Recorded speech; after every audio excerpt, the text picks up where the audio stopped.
Hi అండి అందరికీ welcome back to channel A to Z life thoughts. So ఇవాళ నేను మా మార్కెట్కి మిమ్మల్ని కూడా తీసుకొచ్చాను. సో ఇక్కడ అయితే కూరగాయలు అన్నీ అయిపోయాయి, ఇంట్లో ఇంకేం లేవన్నమాట. సో ఇంకా మార్కెట్ అయితే చేద్దామని వచ్చాము నేను పాప. కాకపోతే ఇక్కడ ఏంటంటే మా పాపని ఎందుకు తీసుకొచ్చానంటే తనకి చేంజ్ ఇవ్వడం తీసుకోవడం అది అలవాటు చేద్దామని చెప్పేసి తీసుకొచ్చాను అనమాట. తీసుకొస్తే ఈ మార్కెట్లో మమ్మీ అది అది తీసుకో మమ్మీ, ఇది తీసుకో మమ్మీ అని నన్ను సతాయించడం స్టార్ట్ చేసింది.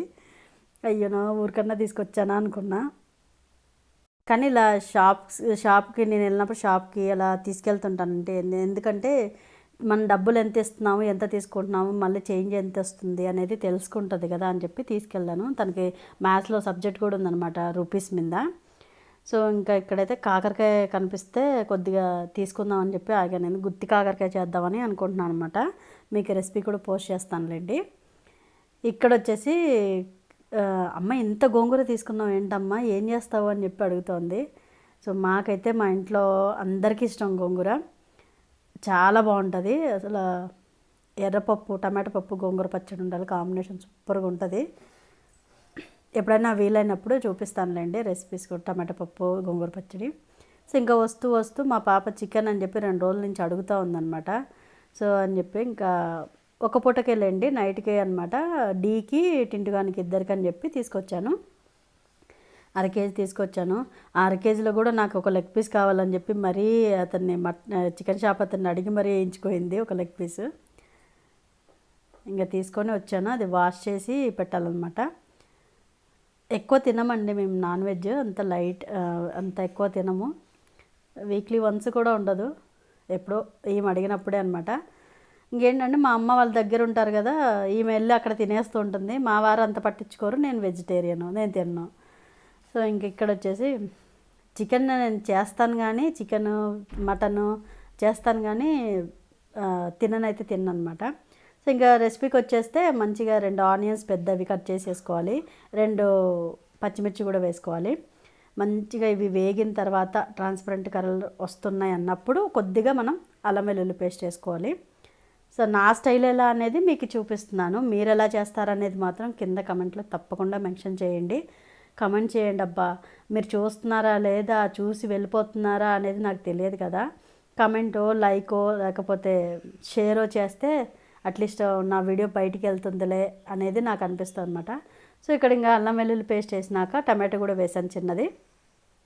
అన్నీ వేగిన తర్వాత ఇంకా కడిగి పెట్టుకున్న చికెన్ ఉంది కదా, అదైతే వేసాను. అది వేసేసి మంచిగా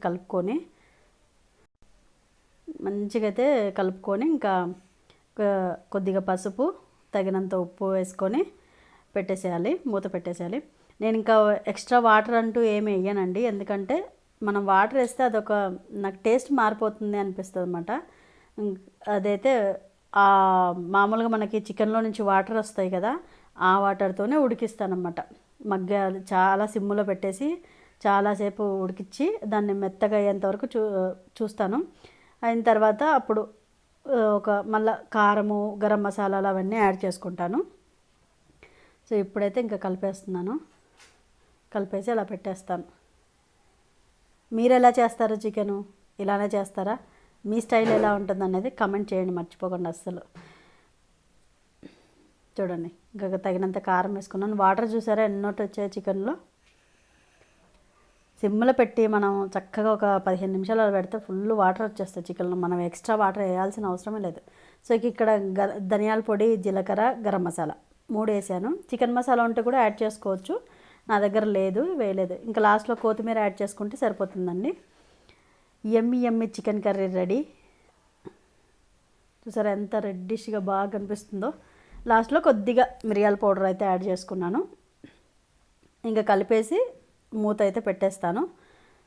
ఒక 2 మినిట్స్ తర్వాత ఆఫ్ చేసేసుకోవడమే స్టవ్. ఇంకా చికెన్ అయితే సూపర్. మా పాప అయితే ఫుల్ ఎంజాయ్ చేసింది ఆ రోజు చికెన్తోని. మమ్మీ రోజు చేయొచ్చు కదా మమ్మీ, ఎప్పుడో ఒకసారి చేస్తావు, రోజు చేయొచ్చు కదా మమ్మీ అంటది. ఇంకా ఎందుకంటే మా ఇంట్లో అంత నాన్ వెజ్ లవర్స్ ఎవరు లేరండి. మా హస్బెండ్ అంత తినడు. ఇంకా పాప మా అమ్మ వాళ్ళు పక్కనే ఉంటారు కదా, అక్కడికి మా అమ్మ రా అని పిలుస్తుంది, వెళ్ళిపోయి తినేస్తుంది. ఇంకా నా కోసం అయితే టమాటా కర్రీ చేస్తాను, అదైతే రెసిపీ ఏం పోస్ట్ చేయట్లేదు. సో ఇంకా ఇక్కడైతే చపాతీ కోసం పిండి అయితే తడుపుకున్నానండి. నేనైతే కొద్దిగా గట్టిగానే తడుపుకుంటాను పిండి, ఎందుకంటే నాకు గట్టిగా ఉంటేనే రుద్దడం వస్తుంది. మరి మెత్తగా ఉంటే అస్సలు రాదు, చపాతీ రుద్దడమే రాదు అసలు. ఇంకా ఏం చేశానంటే ఇంకా అవి కొద్దిసేపు నానలే అని చెప్పి ఇంకా గోంగూర ఒలుచుకుందాము, పాపని ఎలాగో చదివించాలి అని చెప్పి కూర్చొని తనకి చెప్తూ నేను గోంగూర అయితే ఒలుచుకుంటున్నాను. గోంగూర అయితే చాలా బాగా వచ్చింది, పెద్ద గిన్నెడు అయ్యిందనమాట. ఇంకా మా అమ్మ వాళ్ళకి కూడా కొద్దిగా పంపించాను అనమాట. అంతే అండి, నేను ఏదన్నా చేస్తే వాళ్ళకి పంపిస్తున్నా. ఎక్కువ చేసినాను, ఏదో స్పెషల్ చేశానంటే వాళ్ళకి పంపిస్తాను, వాళ్ళు ఏం చేసినా నాకు పంపిస్తుంటారు. అంతే, అటు ఇటు తిరుగుతూ ఉంటాయి గిన్నెలు మా ఇంట్లో. అంతే కదండి, ఇంటి పక్కన అమ్మ వాళ్ళు ఉన్నా, లేకపోతే తోడికోడళ్ళు ఉన్నా, లేకపోతే అత్తగారులు ఉన్నా ఇట్లనే తిరుగుతుంటాయి గిన్నెలు అటు ఇటు అటు ఇటు. బయలకి ఏంటంటే నాకు అమ్మ వాళ్ళు ఉన్నారు కాబట్టి అలా వెళ్ళి అలా వస్తూ ఉంటాయి అనమాట. దగ్గరే, అంత వాకబుల్ డిస్టెన్స్లోనే ఉంటారనమాట. సో వాళ్ళు వస్తుంటారు, నేను వెళ్తుంటాను, ఎప్పుడు తిరుగుతున్నట్టే ఉంటుంది. ఇంక ఇక్కడైతే చపాతీలు అయితే చేసేసానండి. ఇంకా అప్పటికే దియ్య ఆకలి. తన వాయిస్ పెట్టాను, వినండి. వేసిన ఇది లెగ్ పీసే. చూసారా ఎలా అడుగుతుందో, లెగ్ పీస్ వేసారని. ఇంక ఇదైతే నాది అనమాట. ఇంకా తిన్న తర్వాత అస్సలు పని అయితే స్టార్ట్ అవుతుందండి. ఈ పని తెగదు తెల్లారదు అన్నట్టుగా ఉంటుంది. ఇంకా మళ్ళీ స్టవ్ కడుక్కొని గట్టు కడుక్కొని పడుకునేసరికి 10 అవుతుంది.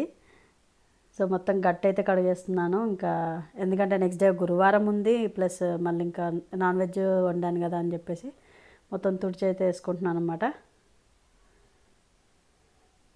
తప్పదండి, ఇంకా ఏం చేసినా ఈ తుడచడాలు కడగడాలు ఇవైతే అస్సలు తగ్గవు, ఏ ఇంట్లో అయినా తగ్గవు ఇవి. ఇంకా గిన్నెలు కూడా కడిగేసుకుంటున్నాను. సో ఇంక ఇక్కడ వచ్చేసి మా సుమ వాళ్ళు అమ్మ సుమకి సారా తీసుకొచ్చిందనమాట. సో అరిసెలు, కర్జికాయలు, ఇవైతే పప్పుల కర్జికాయలు అనమాట. మిక్చరు, లడ్లు తీసుకొచ్చారు. లడ్లు కొన్ని అయిపోయినాయి, మిక్చర్ కూడా కొద్దిగా అయిపోయింది. ఇవన్నమాట మా సుమ్మ వాళ్ళమ్మ చెప్పాను కదా. ఇంకా వాళ్ళ ఇంటికి ఏం వచ్చినా నా కాడికి వస్తే, నా ఇంటి నుంచి అంటే మా అత్తోళ్ళ నుంచి ఏం తెచ్చినా నేను వాళ్ళకి కూడా పంపిస్తూ ఉంటాను. సో ఇక్కడ చూసారా చికెన్ ఎలా ఉందంటే, మా హస్బెండ్ ఫస్ట్ బాగుందని చెప్పి తర్వాత నా అంత లేదని చెప్పి అలా కామెడీ చేస్తున్నారు అనమాట ఇద్దరు. ఎంత చేసినా నా రేంజ్కి రాలేదు అంటుంటాడు ఎప్పుడు. కానీ ఇదివరకు బాగా చేసేవాడండి వంటలు. అసలు ఈ మధ్య అయితే అసలు వంటలే చేయట్లేదు, కిచెన్లోకి కూడా రాడు అసలు. సో ఇదండి ఇవాళ వీడియో. మళ్ళీ రేపటి బ్లాగ్తో మీతో కలుస్తాను. Until then bye, take